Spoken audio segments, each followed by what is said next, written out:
You're listening to Whoa! Potluck.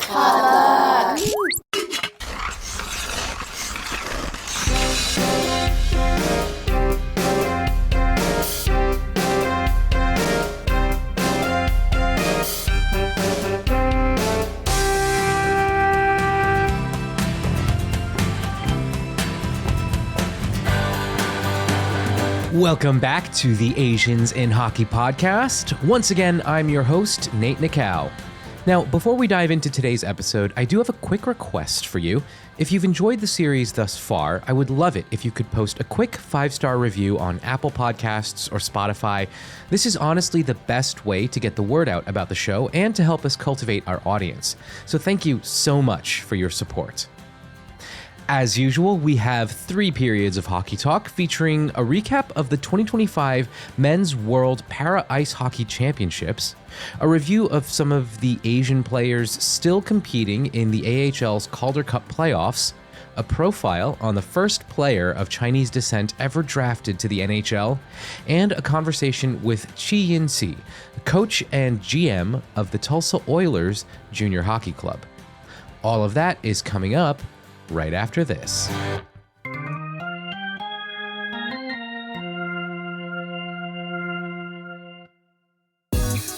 Life gets a little crazy sometimes. Sometimes it's confusing, sometimes it's funny, sometimes it's beautiful, and sometimes it can just piss us off.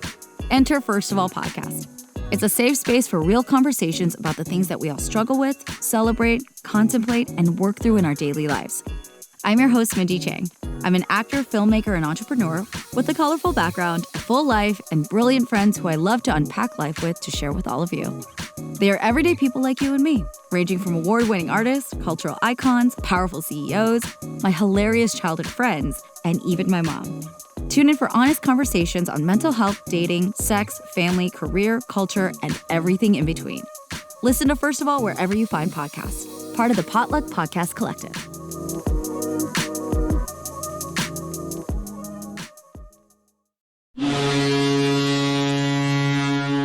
Let's drop the puck on today's episode by recapping the 2025 Men's World Para Ice Hockey Championships that just wrapped up in Buffalo at the end of May.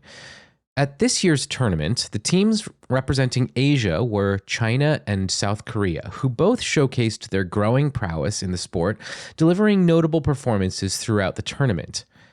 China continued its ascent in para ice hockey by securing a 4th-place finish, marking its 3rd consecutive year in this position at the World Championships. China opened the tournament with a strong performance against South Korea, winning 6-3.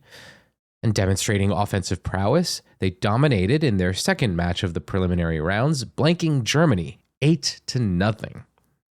In the final game of the group stage, China fell to the defending champions, Canada, 4-2. Now, with a 2-1 record in the group stage, China advanced to the semifinals.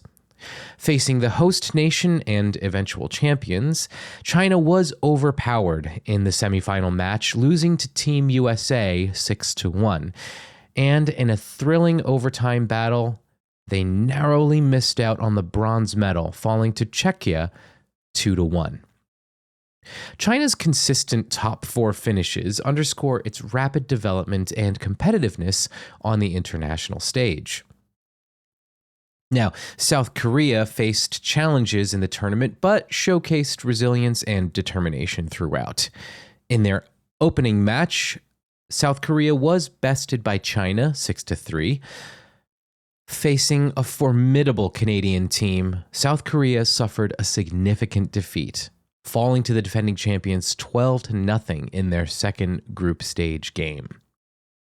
In their final game of the preliminary round, South Korea narrowly lost to Germany in overtime 3-2. With these results, South Korea moved on to the classification rounds. In another tight match, they were edged out by Slovakia in overtime 1-0.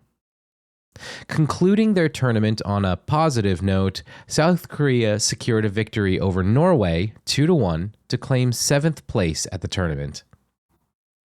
Now, despite these setbacks, South Korea's perseverance and final win highlight the team's potential and commitment to growth in para-ice hockey. Now, switching our focus over to stand-up hockey, let's take a look at what's going on with the Abbotsford Canucks, who are led by head coach Manny Malhotra, who we featured in a career profile 2 episodes ago, and who have several players of Asian descent on the team. The Canucks made it to the Western Conference Finals of the 2025 Calder Cup Playoffs, where, at the time I'm recording this, they are currently leading the Texas Stars 2-1 in a best-of-7 series. Taking a look at our Asian players on the squad, let's start with Arshdeep Bains. The South Asian forward has been a consistent presence in Abbotsford's lineup, contributing to the team's depth scoring and forechecking efforts. So far in the series against Texas, Bains has 4 assists for 4 points. Next up, Jujhar Khaira. Also of South Asian heritage, Khaira brings veteran experience and physicality to the Canucks forward group, playing a crucial role in both offensive and defensive situations. Khaira has 1 assist in this series so far. Next, we have Jet Wu.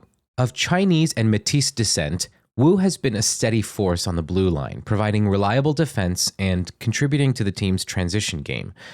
Unfortunately, the AHL doesn't track hits and blocked shots on their website, so I'm not able to provide any defensive stats for Wu.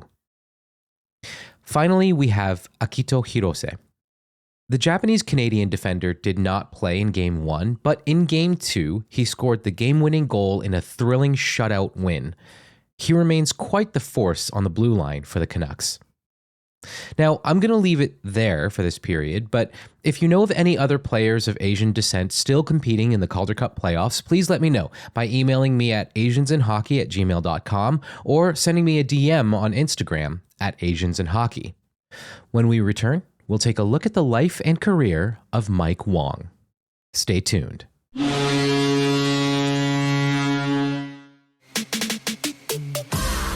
Hi, I'm Charlene Kay. I'm a musician, songwriter, and guitarist. Growing up, I loved music. Whether it was pop, acoustic, emo, I ate it all up.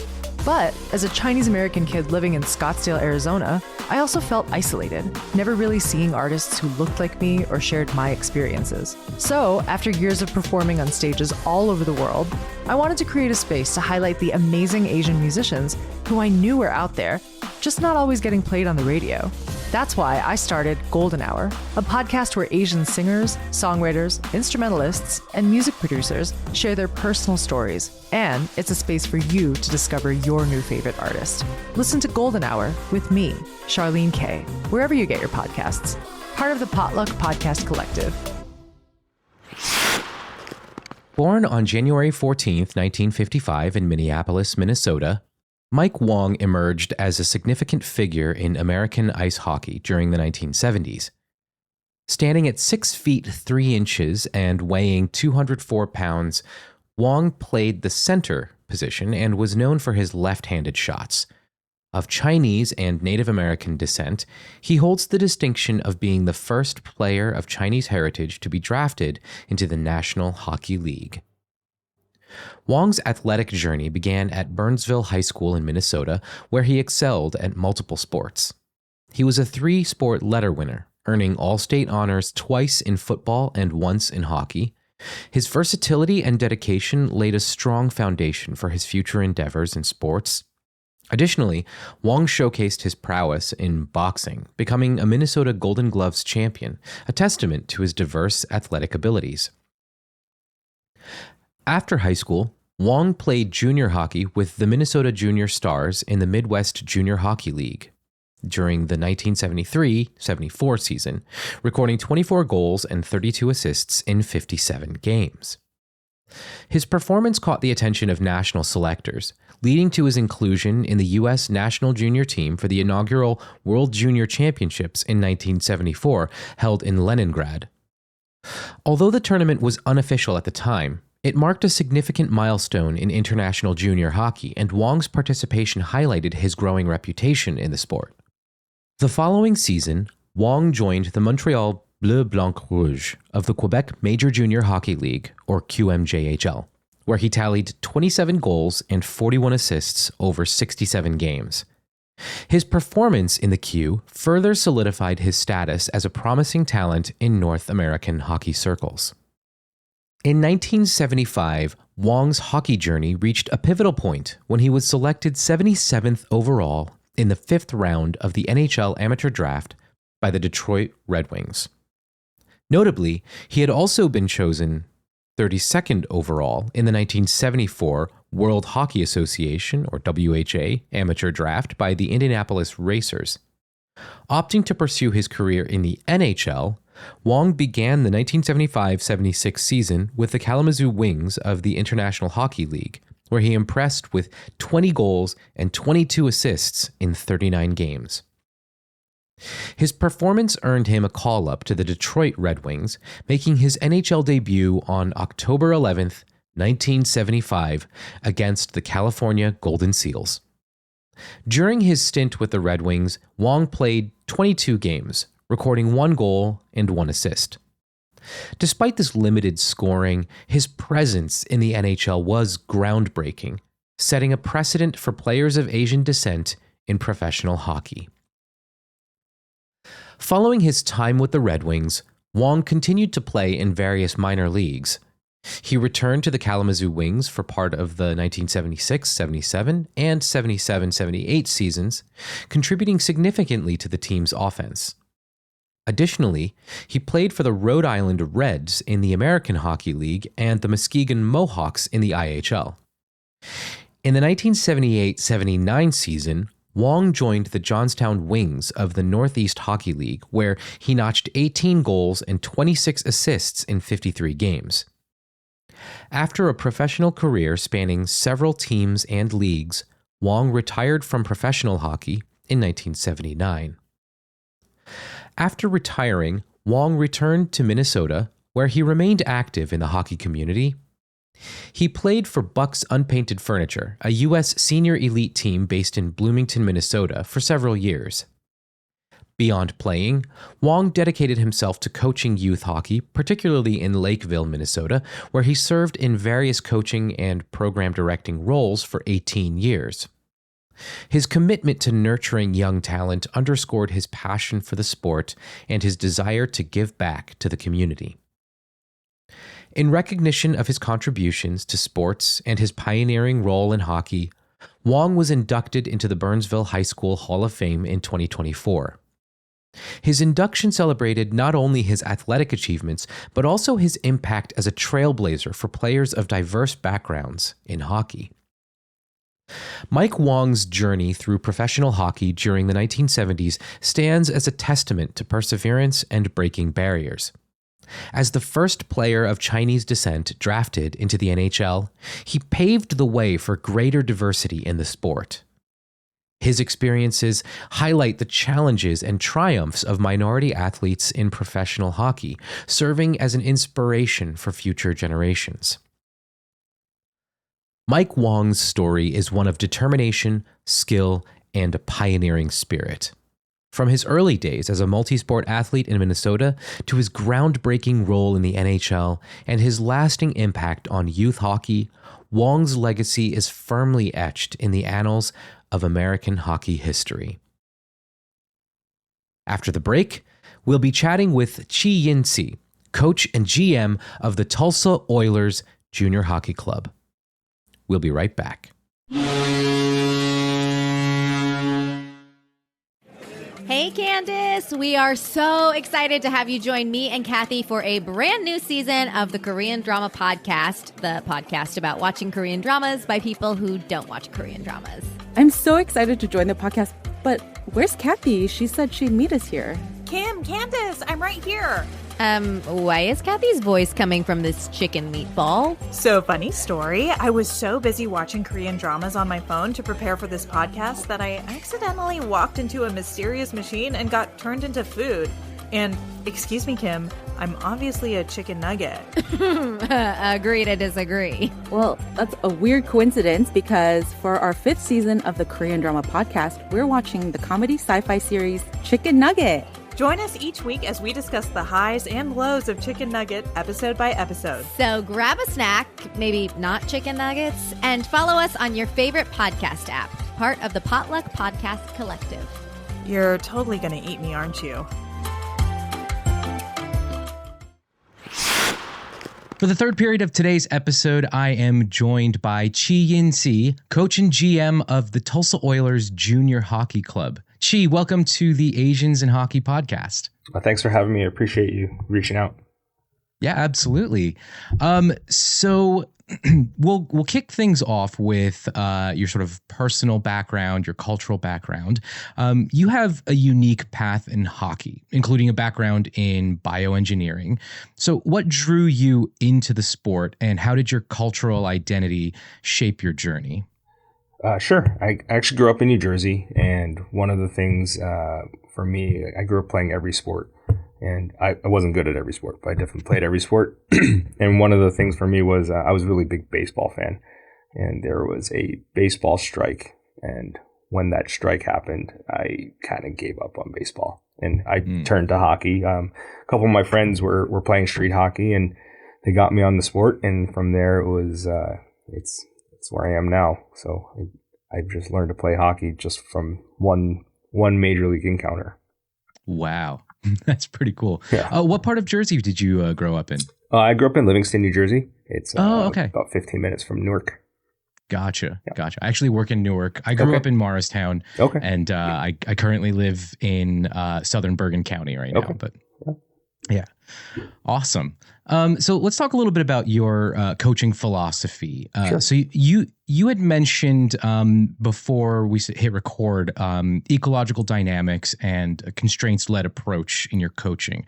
For our listeners who are unfamiliar, could you briefly explain what those mean? Yeah. So ecological dynamics really is kind of like it's a theory, right? So it's psychology based, and it refers to the way that your body moves and how you react to it. So the principles of it is called nonlinear pedagogy. It's the way we learn. The theory is, again, ecological dynamics, and then the methodology is constraints-led approach. So if you think about it as how kids learn and how kids play the game, we have this opportunity to give environments where kids can learn better or faster instead of a normal practice where you might have, let's say, a team out there and they're just doing line skating to start. And so what does line skating actually do, right? So most people say, well, it gets better at edge work and they learn their edges better that way. And I would argue that we're not being efficient with the ice times, right? So ice times are being maybe $500 an hour average across the country. And in that hour, do you really want to spend 30 minutes on skating?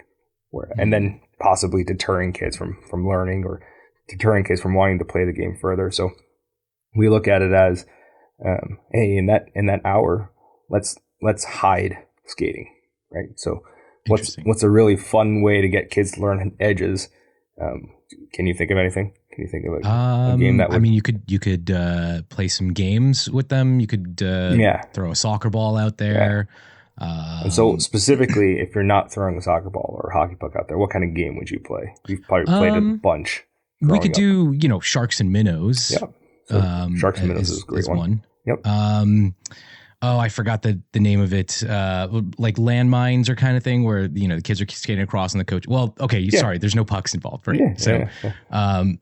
But sharks and minnows, some tag, I guess. And so tag is probably the best one, right? And so in tag, you can put in a bunch of different rules or constraints, and that allows the kid to learn whatever they need to learn and whatever you want them to learn, right? So I could say, hey, let's stay in this small space here and in the face-off circle, and Joey, you're going to be the tagger. Everybody else has to skate backwards.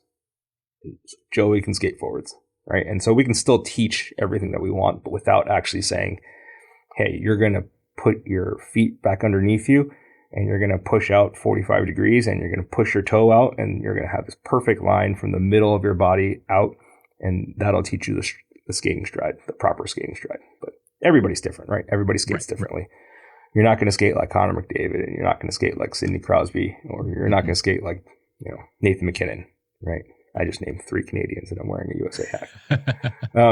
Right? But at the end of the day, we have a way that we can teach kids more efficiently and more effectively, and we just have to understand how to utilize the environment to our advantage.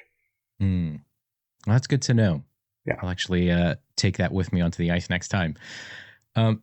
So, I mean, you've sort of kind of answered this next question already, but maybe more pointedly or more specifically, how do these frameworks sort of influence your player development in, let's say, a non-traditional market like Tulsa? Sure.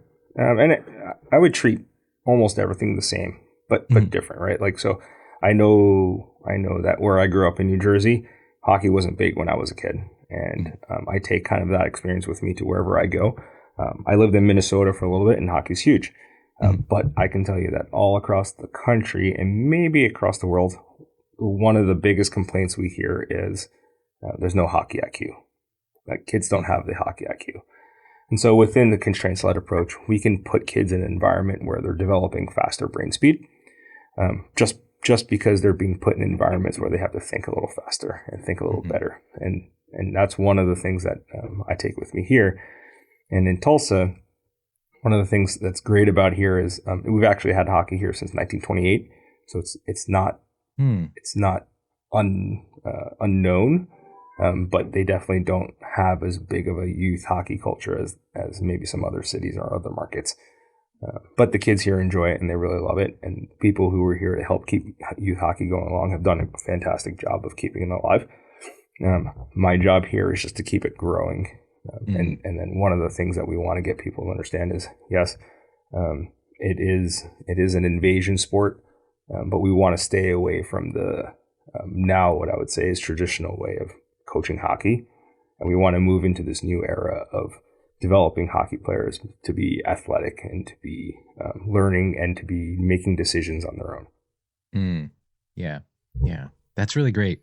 And I also think of, like, how in non-traditional markets, there's probably a smaller population of kids that have already learned how to skate. I know, at least around here, especially nowadays with the sort of boom in New Jersey hockey over the last 20, 30 years, I've encountered quite a few kids that already get onto the ice having some skating experience. I would imagine that down south, that's probably less common. So you're starting from a little bit of a higher learning curve, I suppose. Yeah. So one of the biggest entries, the barrier besides cost, is the ability to skate, right? And so one of the big things that for us and my objectives is, well, let's just introduce them to the sport, right? It doesn't have to be on the ice. Maybe it's street hockey. Maybe let's get them into street hockey, put a stick in their hand and keep teaching. But we can't just keep a stick and can't just put a stick in their hand and say, okay, here's a hockey stick and here's a ball and go play hockey. Right? You have to be consistent. You have to show up every day, and you have to show up or every week and be consistent in how you develop that love for the game. Otherwise, the kids won't do it on their own. So with that, actually kind of popped another question into my mind. What are some of the, I suppose, cultural differences that you see within the game across the different places that you've been? So like Minnesota, New Jersey, and Tulsa, Oklahoma. Yeah. I'd say hockey etiquette is different, right? In every state, I've lived in 5 states, and hockey etiquette has changed in every area, mostly because it's generational, right? So, coming from New Jersey to Massachusetts, going from New Jersey to Massachusetts, hockey culture was a little bit different, right? It was also back in the day, so there was a little bit more violence involved, but there was definitely like a different mindset. And then when I moved to California from Massachusetts, it was definitely more. There were a lot of transplants, and so the transplants were able to bring a little bit of hockey culture to it. But the newer generation of families who weren't in the sport already, they were kind of getting, learning like how I did. But we were able to create some sort of dynamic within our facility. And then going to Minnesota and watching hockey, it was just different, Like everybody played hockey. There was, Yeah. there was generations upon generations of hockey players. So the etiquette was there. The playing style was always going to be the same. There wasn't anything new, and there's do's and don'ts in every area. And then moving down to Tulsa, it's kind of like how I grew up, where the hockey mindset is a little bit behind, but we're doing our best to educate and move forward. Nice. So I want to shift a little bit, and since the title of the podcast is Asians in Hockey, I am curious about your role as an Asian American. So as an Asian American in a leadership role in hockey, have you encountered any unique challenges or even opportunities that others in the game might not see or experience? Yeah, I think I've definitely held. I've had those kinds of experience. I think one of the biggest shocks for me is like growing up on the East Coast, in Livingston. We had a larger Asian population, but my brother and my sister are older than me, and they were like the first Asians in their classes. Oh, wow. Yeah, and then I grew up on the side of town where we didn't really have as many Asian families. So growing up through grade school, it was basically handful of families. And then getting into high school, both of our middle schools kind of combined into our high school. Okay. So there was an influx of Asians because they were generally on the other side of town. And so that was hard for me to kind of interact with. And it was weird. I didn't really understand the role of what your basic culture is or your ethnicity is, and how it can really kind of shape your youth. And so moving there to Boston and then moving to California. So California was actually the big eye opener for me, where I could walk on the street and, everybody looks like me, and I'm not the minority, right? Yeah. And that was kind of cool. And living there was a different cultural experience. I got to coach a bunch of different Asian families. And so our facility was in Oakland, and we had a huge Asian population, which was really cool to see all these little kids out on the ice who they got a chance to finally see like, oh, somebody looks like me. And one of the unique things for me too is I got to work in Chinatown. And in Chinatown, I got to grow a little street hockey program there. And so that was actually, that was fun for me, right? Getting those kids from street hockey over to the rink to skate, and then having some of those kids turn into little hockey players. And actually some of them are now pretty good hockey players. So nice. It's cool. It was very, very cool to see. And I think, just being a part of it too, from that, I got to go to Willio Reskills weekends. Okay, and cool. then from the Willio Reskills weekends, I met a bunch of different organizations across the country. But most notably, I got to meet Willio Re. And then from there, I got selected into this board called the Carnegie Initiative. Okay. And was able to meet different walks of life and different types of people. And I think that was probably one of the coolest experiences for me that hockey brought me to. And then just in the hockey world, it's always a challenge, and you're always trying to look for the next level up. Sometimes you have to make lateral moves to move up, but at the end of the day, you're networking and you're making relationships with everybody. So I don't really know if that answers your question. No, that's fine. But it definitely, my path has been different, and I appreciate everything that I've gone through. Yeah, absolutely. And yeah, you shared some of those opportunities and experiences that you had specifically because you're an ethnic minority in the sport of hockey, which, currently is still a pretty white dominant sport. But I am curious, do you think, as far as your perception of the game, do you think that the visibility of Asian leaders in hockey is improving?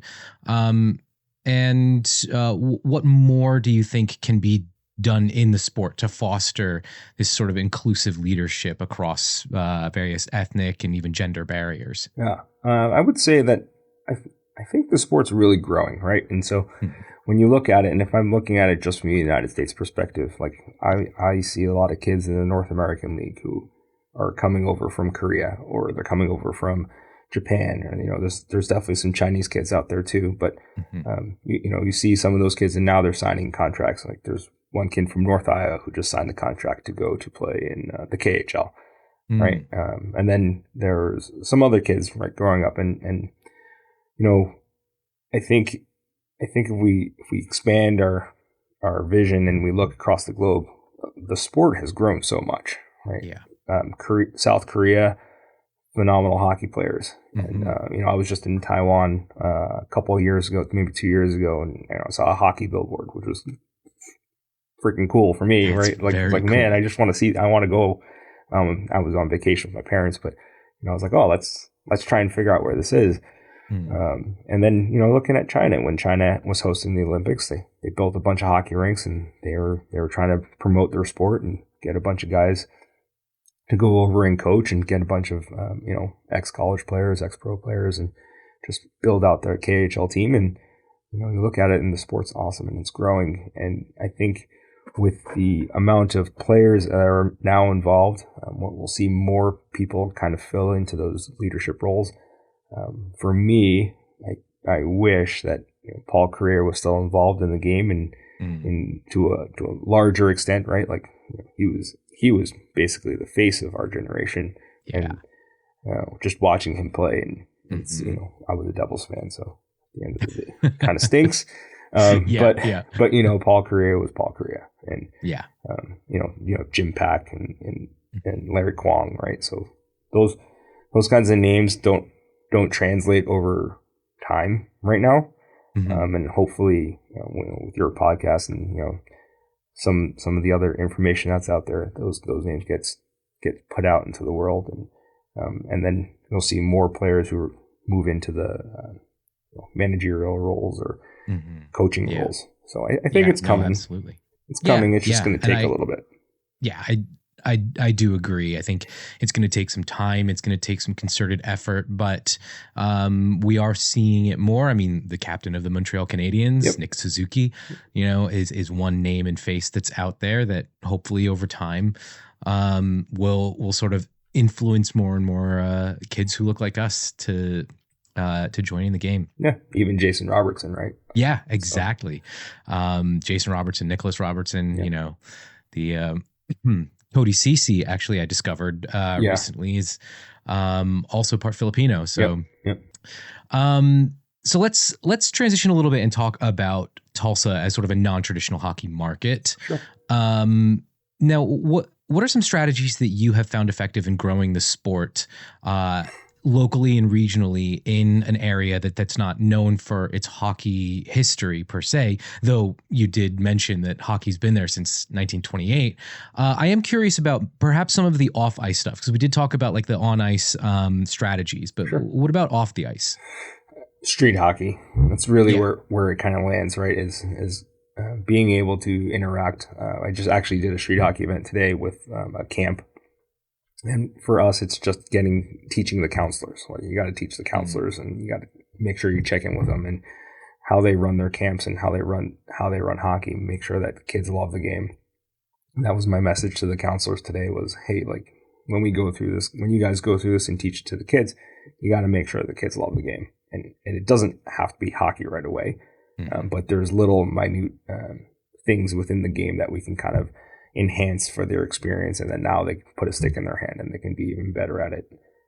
And then just making sure you get to all the elementary schools. So our junior team, we were able to visit a couple schools last year and introduce floor hockey in the gyms, and we'll do some more of that this year, and just touch points, just always making sure you connect back with the teachers or with the students, and making sure that they connect back with the players, and that's how you grow the game. And those are, I guess, some of your community outreach strategies. How big of a role does that community outreach play in building that sort of sustainable hockey culture in a place like Tulsa? It's huge. It's huge. We need everybody to kind of buy in. We need everybody to have that mindset of, hey, I want to make sure I get to connect with 10 players today, right? And within those 10 players, we want to see them in our facility in the next year. And then from the next year, if they build that relationship with myself or my staff or the players, they start to love the game and enjoy the game. And every time they walk into those doors, the experience for our objective is to make sure their experience is great. And so, whether it be for a public skate or a stick and puck, or, oh my gosh, hey, that's Coach Chi. He was at our school, all year last year doing street hockey or floor hockey. And my job is to go over and make sure I remember their name. Right. Making a connection with the community is really important for us, not just our association or our program, but for the sport.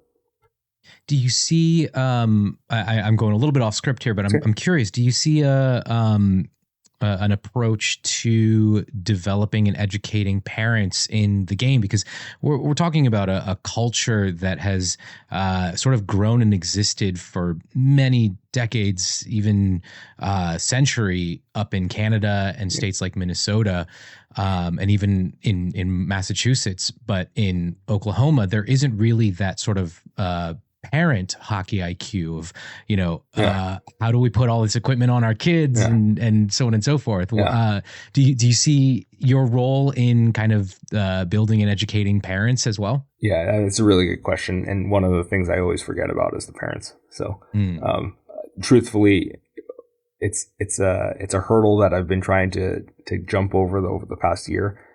I've gotten some more parents involved. Actually, most of the guys that played roller hockey here, and so they're really on the same wavelength as me, is how we think about the game. So that's nice, but just getting them to kind of buy into the other stuff, and then having parent meetings. Right, the parent meetings are important before your season starts or during your season, and making sure everybody buys in and understands what's going on. And then with our Learn to Play program, we call it the Little Oilers. The objective is always, hey, I know you're new parents. We'll help you get the gear on, but we want to start getting the kids into the locker room. We want to see kids carry their own bags. We want to see kids start putting on their own equipment. There's a lot of that we see is like, you're 6 or 7, and parents are fine. That's fine. They can lace up your skates, but you should be able to put on your equipment, or at least a couple times, and then let's let the kid do it. So we're teaching and we're learning. Yeah, absolutely. Yeah. Absolutely. Isn't that the case with everything? Yes, very much so. You've alluded to some of this already, but I am curious how you approach introducing the sport of hockey to families who might be completely unfamiliar with the game, or who don't bother because they don't necessarily see themselves represented in the sport. Yeah, I mean, you'll see me out and about, and I think the other day I was actually in our local donut shop, and a police officer walked in with his son, and he's a young black kid, and he's 6 years old, or 5 years old actually. And I looked at his dad and was like, "Hey, does your kid play hockey?" And he said, "No." I was like, "Well, does he want to play hockey?" And he was like, "It's not really our sport." And I said, "Well, you know what? Give it a shot. Like, there's nothing that you can't do. But if you're playing all these other sports, you might as well just throw this other sport in there." But most of it is always, if parents or kids are like, "I don't really want to try," like, "Hey, come to this session. I'll give you equipment. And if you don't love it, that's fine. But I guarantee that you're gonna at least enjoy your time being here." Yeah. So just making sure that you're always presenting an opportunity for every kid and family. Absolutely. Yeah. So let's go back in time a little bit. Sure. And as somebody who was a big NWHL/PHF fan for a number of years while the league was still in existence, I mean, I had the Riveters right in my backyard here. So, and I got the chance to befriend a few of the Riveters players. I coached with a couple of them as well. Okay. So the NWHL was like a really big part of my sort of awareness and growth in the game as an adult. And you had spent time with the Minnesota Whitecaps as their GM for a while. Could you tell us a little bit about that and maybe, experiencing women's hockey at this incredibly transformative time? What were some key lessons that you took from that role? Yeah. So before I took the role, I was working in girls hockey in San Jose. And so I did about 2 to 3 years working there in the girls program. I took over as their girls director. And I really enjoyed my time working with those players. And I was able to work a national camp with USA Hockey at the 15s camp a couple times, and just learning the role and learning the environment of girls hockey. I thought it was really interesting, and I thought the growth of girls hockey was amazing at that time, and obviously still is right now. It's growing even faster. And then so when I took the role with Minnesota, I was looking for something different, right? I loved coaching. Coaching was fun for me, but the general manager role was like, oh man, I don't really know if I'm qualified to do this. I've never even thought about it, but it turned out to be pretty fun. So, there was a little bit of hockey ops, a little bit of contract negotiations and talking, and then scouting hockey was probably my favorite part, going to watch all those college hockey games and watching players and tabbing players for, hey, this is the player that we kind of want to sign next year, and let's see what happens, and building a roster based off of the salary cap. It's kind of cool. So, it's like, I think it's like I don't know if it's every kid's dream, but definitely like having an opportunity to build a roster based off of a salary cap was kind of fun. Yeah. But I mean, any kid who has spent more than an hour a day on capfriendly.com. Yeah. And, there's a lot of things that go into it where people don't really think about, like building relationships and networking with agents. I think that was new for me, and I was like, wow, this is really interesting. And how it's always also interesting to see the skewed views. Right, like some players may think they're worth more, and as much as I want to pay them that kind of money, it's based off of, hey, I have to build a roster based off of this much money that I have. It's nothing personal. This is a business, right. And I think that was a hard shift for me, is saying, shifting in mindsets of like, I'm a really player centered coach, and so when I was trying to negotiate with players, like, wow, it's really hard to like negotiate with this player because I really like this player and I think they would do great. I just can't afford to give them that kind of money. So that was interesting. But the lessons I learned from there are definitely just more related in networking, right? And just being able to communicate a little better one-on-one, or with an advisor versus an agent. Trying to communicate that way, or trying to talk to players about their abilities versus judging players by their abilities, right? And so I don't judge the players, but they're kind of walk them through what I'm seeing and what I'm feeling, and how I can approach it is definitely an experience for me. But it's definitely a lesson to help me go into the other side of it, which is the boys' junior side. So. Cool. Yeah. So walking through that transition a little bit, from a leadership standpoint, how did your work with the Whitecaps then influence your role today and what you're doing with the Oilers Junior Hockey Club?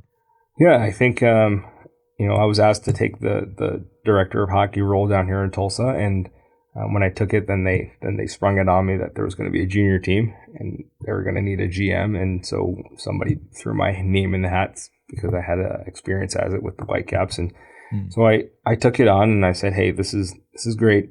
I don't have to deal with agents, and I don't have to deal with players who think they should get more money than we can afford and whatnot. But it actually turns out it's pretty much the same. So it's definitely a challenge, right? Trying to build a new organization based off of all the kids that you see across the country and all the events, and trying to convince players that, hey, Tulsa is a great place for hockey, and our facility is fantastic.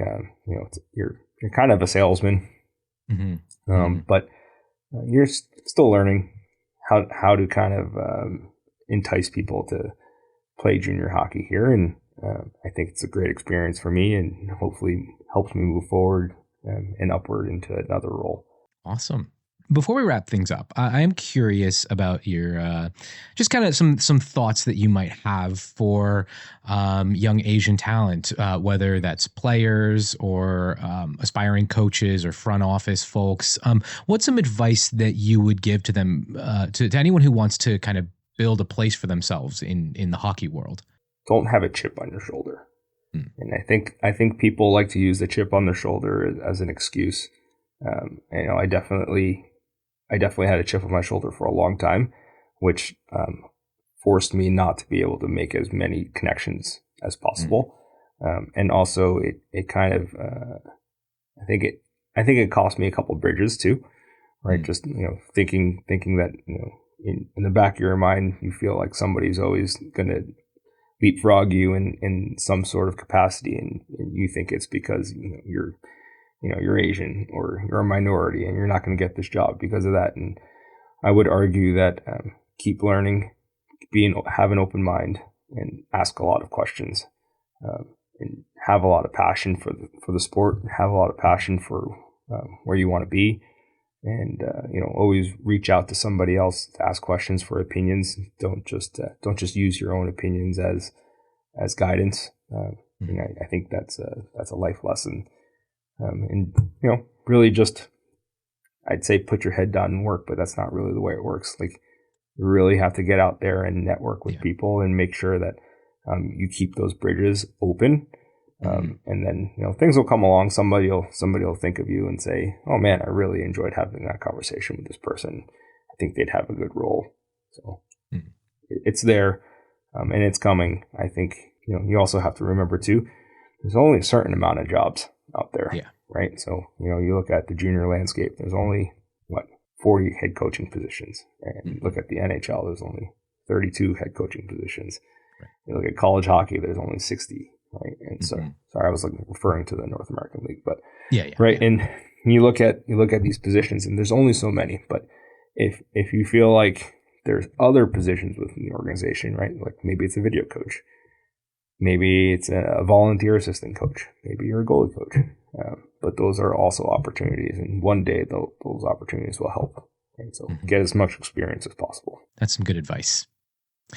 Well, Chi, thank you so much for coming and hanging out with us today. Before we close up, is there where can people find you online if they want to reach out or follow up with you? And is there anything that you want to plug? Any programs or organizations that you want to plug here on the show? Sure. I'm pretty active on Instagram. It's just CTSE Hockey. And then sometimes I'm on Twitter. But plugging, I'll plug my organization, my junior team. We're an NA3 team down here in Tulsa. And we're building and we're expanding. And our owner is awesome. And he's really giving me the green light to kind of help grow our organization from our Little Oilers program to our junior program. And we also own the ECHL team down here, so cool. We are devoted to the hockey scene, and there's a lot of moving parts, but I think people will be surprised about what's going to happen down here in the next 5 years. Awesome, awesome. Little forecasting or foreshadowing. Okay, well we'll keep our eyes on what's going on in Tulsa. Yeah, sounds really exciting. All right, thanks again, Chi. Yeah, no problem. Appreciate you having me on here. Okay, that does it for today's episode of the Asians in Hockey podcast. Stay tuned for our next episode, where I chat with Mari Horita, the Senior Vice President of Social Impact and Civic Affairs for the Seattle Kraken. I had an absolute blast chatting with Mari, so be sure to subscribe so you don't miss it. Thank you so much for listening. Asians in Hockey is part of the Potluck Podcast Collective and is hosted and produced by Nate Nakal. Contributing producers are Chad Soon and Chris Wu. Original music by Scott Okamoto. If you like what you've heard, leave us a 5-star review on Apple Podcasts or Spotify and share this podcast with your friends. To keep up with us on socials, follow us on Instagram and Threads at Asians in Hockey and on Blue Sky at asiansinhockey.com. We also have a Facebook page now, facebook.com/AsiansInHockey. And please feel free to shoot me an email at asiansinhockey@gmail.com. See you next time on the Asians in Hockey podcast.